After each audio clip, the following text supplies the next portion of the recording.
Well, actually, I've always been just pulled and drawn towards communication. I've always felt like it was my passion and my calling. Everything I've done in my whole life has revolved around communication. From being a TV news anchor to an author, professor, professional speaker to a corporate trainer, I just love all of it.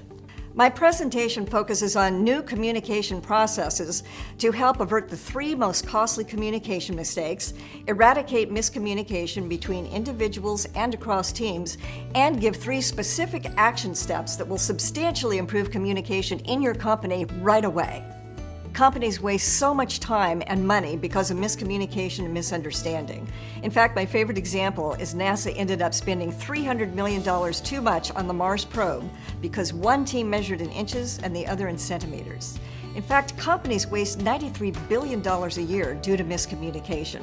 Now, I know that sounds like a really big number, something out of reach, but we see the impact of this miscommunication every single day in the workplace in terms of missed deadlines, delays, unhappy employees, dissatisfied customers, lowered productivity, all of which impacts the bottom line.